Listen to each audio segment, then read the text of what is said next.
우리 금요기도에 함께 볼 말씀은 요한일서 4장 4절부터 6절의 말씀입니다. 요한일서 4장 4절부터 6절의 말씀, 우리 다 같이 합독하도록 하겠습니다. 자녀들아, 너희는 하나님께 속하였고 또 그들을 이기었나니 이는 너희 안에 계신 이가 세상에 있는 자보다 크심이라. 그들은 세상에 속한 고로 세상에 속한 말을 하매 세상이 그들의 말을 듣느니라. 우리는 하나님께 속하였으니 하나님을 아는 자는 우리의 말을 듣고 하나님께 속하지 아니한 자는 우리의 말을 듣지 아니하나니 진리의 영과 미혹의 영을 이로써 아느니라. 아멘. 오늘 금요기도에 함께 볼 말씀의 제목은 하나님을 아는 자입니다. 오늘 읽은 말씀 6절에 보면은 하나님을 아는 자라고 했죠. 여기서 안다는 것은 단순히 지식적으로만 안다는 뜻이 아닙니다. 원어로 보면은요, 기노스콘이라고 하는데요, 이것은 체험적으로 하나님과의 관계적으로 아는 것을 바로 여기서 말하는 하나님을 아는 자라는 것이죠. 그래서 하나님과의 친밀한 관계 속에 아는 것입니다. 그래서 우리는 오늘도 이 말씀을 통해 더욱더 하나님을 깊이 알고 만나고 체험하는 시간 되어지기를 예수 그리스도의 이름으로 축원드립니다. 오늘 4장 1절로 6절에는 하나님의 영과 적그리스도의 영에 대해서 말을 하고 있는데요, 첫 번째로 하나님의 영과 적그리스도의 영을 분별하는 분명한 기준이 1절부터 3절에 나와 있죠. 1절에 보면은요, 사랑하는 자들아, 영을 다 믿지 말고 오직 영들이 하나님께 속하였나 분별하라고 했어요. 여러분, 분별이라는 것은 영적인 것입니다. 이 분별이라는 것은 성령이 하시는 거거든요, 우리 안에. 그렇죠? 그래서 우리가 이 분별력이 없다는 것은 어찌 보면 그 안에 성령이 안 계신 거죠. 그렇죠? 분명한 기준이 나옵니다. 뭐냐면요, 많은 거짓 선지자들이 이미 세상에 나왔는데요, 오히려 이로써 너희가 하나님의 영을 알 것이라고 했죠. 근데 결국은 이 거짓 선지자들이 이 시대에 무엇을 주장했냐면요, 첫 번째로 예수님의 성육신을 부인했습니다. 이 영지주의 이단들은요, 이원론을 말하거든요. 이원론이라는 것은 뭐냐면요, 영과 육을 철저히 대조적으로 보는 거예요. 여러분, 우리는 영이 중요하기 때문에 우리의 육신도 중요하죠. 그렇죠? 하나님은 우리의 영의 구원만 말씀하시지 않습니다. 그렇죠? 영육 간의 완전한 구원을 하나님이 말씀하고 계세요. 근데 이들은, 영지주의자들은요, 영은 거룩하지만은 육은 더럽다, 그 생각했거든요. 그래서 예수님이 더러운 육신으로 이 땅에 오실 수 없다라고 생각을 했어요. 그렇기 때문에 예수님의 성육신을 부인했습니다.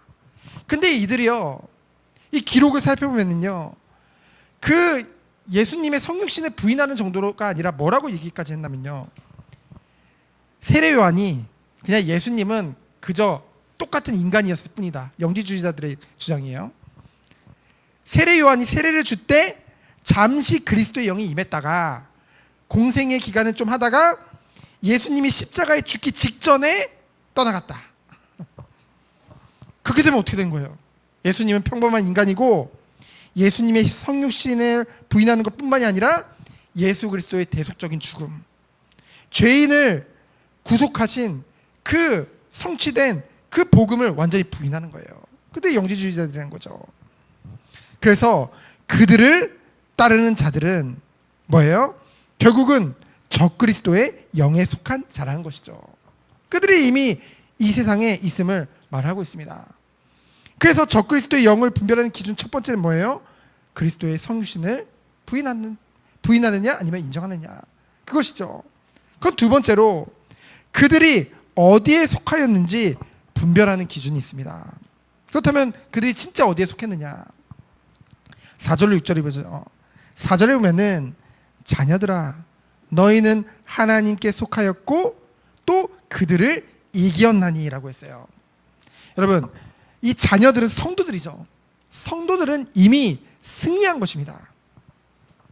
그리스도께서 성취하신 그것이 지금도 지속되어져 있는 그 은혜 속에 있는 것이 바로 성도거든요. 그 하나님이시 그리스도께서 성취하신 그것이요, 지금도 유지되고 있는 그 은혜 가운데 있는 게 바로 성도라는 말이에요. 그렇기 때문에 성도들은 이미 승리했습니다. 사망 권세 깨뜨리신 그리스도의 부활로 말미암아 이 사망의 세력, 곧 사단에 대한 승리는 이미 주어진 것이라는 거죠. 그래서 이 승리를 성도들이 경험하기 위해서는 어떻게 해야 될까요? 경험하기 위해서는 그냥 확신하면 될까요? 그리스도께서 승리하셨다, 끝. 그것을요, 이미 승리하신 그분과 온전한 교제 속에 들어가야 될 줄 믿습니다. 여러분, 인간이 그리스도를 통해서 우리가 의인이 되었다, 의인이라 칭함을 받은 거예요. 우리가 아직 의롭게 된 게 아니라 그리스도의 의의 연합됨으로 말미암아 우리가 의롭다함을 받은 것입니다. 그렇죠? 그리스도께서 사단에게서 승리하셨어요. 그렇죠? 그걸 알고서 그냥 끝나는 게 아니라 그분과의 깊은 온전한 교제를 통해서 그 승리를 우리가 누릴 수 있다는 것이죠. 왜냐하면요, 그래서 우리는 주님과의 깊은 교제를 통해서 이 악한 영에 속한 무리, 그들을 이겼다는 것은 결국은 그들보다 더 크신 그리스도와 온전한 교제를 나누고 있음을 말하고 있기 때문에, 그래서요, 적그리스도의 영은 결코 성도를 이길 수 없다는 것이죠. 그래서 하나님 자녀가 사단에게 붙잡힐 수 있냐? 결코 그럴 수 없습니다. 하나님의 자녀라고 한다면은, 정말 구원받은 백성이라고 한다면은 그 안에 누가 계시기 때문에? 성령 하나님이 계시기 때문에. 성령 하나님이 결코, 우리 하나님께서 결코 우리 자녀들을 그 오른손에서 빼앗기지 않거든요. 그렇죠? 그 손에서 빼앗을 자가 없다고 분명히 말씀하고 있습니다. 그렇기 때문에 가장 중요한 것은 뭐예요? 이 하나님의 완전하신 승리, 온전하신 승리를 우리가 주님과의 깊은 교제와 관계의 친밀함 속에 누릴 수 있다는 것이죠. 그래서 5절에 보면은 세상에 속한 고로 세상에 속한 말을 하며라고 했습니다. 그러면서 뭐라고 했어요? 세상이 그들의 말을 듣느니라. 세상에 속한 말이라는 것은 이 세상을 지배하는 미혹의 영의 사상에 흠뻑 젖어 있다는 거죠. 그래서요, 어떻게 해요? 이 세상의 말은 결국 하나님의 말씀과는 반대되어지는 것입니다. 그래서 거짓 선지자의 가르침이 거짓인 이유는 그들이 땅에 속하였기 때문에, 이 땅에 속한 말을 하기 때문에, 그래서 이러한 거짓 가르침을 듣고 수용하는 자들 또한 세상에 속한 것이라는 거죠. 그래서 악한 영에 사로잡힌 이단들의 특징은요, 세상에 속했고 세상에 속한 말을 하는 자들이며 세상의 말을 듣고 수용하는 자들이라는 거죠. 그 안에 정말 성령 하나님이 계시다고 한다면은 그것이 들릴 수가 없습니다. 그것이 우리에게 수용될 수가 없다니까요. 그래서 5절에 그들은, 결국은 악한 영에 속한 자들은 세상에 속한 고로 세상에 속한 말을 하며 세상이 그들의 말을 듣느니라. 그러나 우리는 하나님께 속하였으니, 우리는 누구예요? 이 사도죠. 복음 사역자들이죠. 그래서 하나님을 아는 자는, 아까 하나님을 아는 자들은 우리의 말을 듣는다고 했습니다. 하나님께 속한 성도들은 하나님께 속한 사도와 복음 사역자들의 교훈을 듣는다는 것이죠. 그러면서 아까도 말씀드렸듯이 아는이라는 것은 기노스콘으로 써요. 단순히 지적으로 아는 것이 아니라 체험적으로 관계적으로 아는 거라고 했죠. 그래서 하나님이, 여러분 야고보서 2장 19절에 보면은 귀신도요, 하나님이 유일하신 하나님이고 창조주라는 사실도 귀신들도 압니다. 그러나 그들이 아는 것은 기노스코적인 알미 아니죠. 성도는요, 하나님을 사랑하고 그의 뜻을 기쁘게 순종하고 하나님과의 인격적인 영적 교제를 나누는 자가 바로 하나님의 자녀입니다. 그렇죠? 이러한 자들은요, 주의 종이 하나님이 세우신 그 복음 사역자들이 하는 말과 하나님께 속한 교회 공동체에 선포되는 그 말씀을요, 그들의 말을 거부하지 않는다는 것이죠. 그래서 여기서 분명히 말씀하고 있습니다. 6절에 보니까 우리는 하나님께 속하였으니 하나님을 아는 자는 우리의 말을 듣고 하나님께 속하지 아니하는 자는 뭐래요? 우리의 말을 듣지 아니하나니. 이로써 이 말씀을 듣느냐 안 듣느냐에 따라서 그 안에 진리의 영 곧 성령이 계시느냐 아니면 미용의 영 곧 사단이 있느냐, 이로써 알게 된다는 것이죠. 분명하게 말씀하고 있는 것입니다.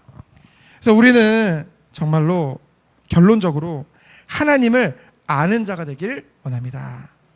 지식적으로 그냥 아는 것이 아니라 정말로 하나님과의 그 친밀한 교제 속에 정말로 하나님의 사랑을 알고요, 하나님을 사랑하기 때문에 그의 뜻에 억지로가 아니라 기쁘게 순종할 수밖에 없는 그 은혜, 그것이 가능한 것이 뭐예요? 하나님과의 인격적인 교제가 나눠지고 있기 때문에. 그래서 오늘도 이제 이 예배 전에 같이 이게 그 우리 청년과 같이 신앙생활 입문이라는 교제를 나눴는데요. 거기서도 하나님과의 교제를 위해서 첫 번째 되어져야 될 것이 먼저 시편 32편 5절로 6절에 보면은 자신의 죄를 자복하고 숨기지 아니하는 경건한 자가 하나님과의 교제 속에 들어갈 수 있고요. 그러면은 사람과의 교제는 어떻게 들어가냐? 성도와의 교제는요, 바로 마태복음 5장 22절로 26절에 보면은 먼저 형제와 화목하고 불편한 것이 없는 그 은혜 가운데 들어갈 때 그때 하나님과 성도와의 친밀한 교제가 이루어진다고 했죠. 근데 이 모든 교제의 궁극적인 목적은 뭐라고 했어요? 하나님의 영광을 위하여서. 결국 우리가 예배를 나오기 전에 먼저 이러한 교제가 이루어져야 될 줄 믿습니다. 그래서 정말로 우리가 하나님을 지식적으로 아는 것을 끝나는 것이 아니라 하나님을 더욱더 깊이 알기를 원하는 그런 간절한 마음이 정말 이 기도회를 통해서 회복되어지고 더욱더 주님 앞에 한 걸음 더 나아가는 그런 시간 되어지기를 예수 그리스도 이름으로 축원드립니다. 시간 기도합니다. 주님 감사합니다. 우리 한 사람 한 사람이 정말 하나님을 아는 자로 세워지는 시간 되도록 주께서 축복하여 주옵소서. 살아계신 예수 그리스도 이름으로 기도합니다. 아멘.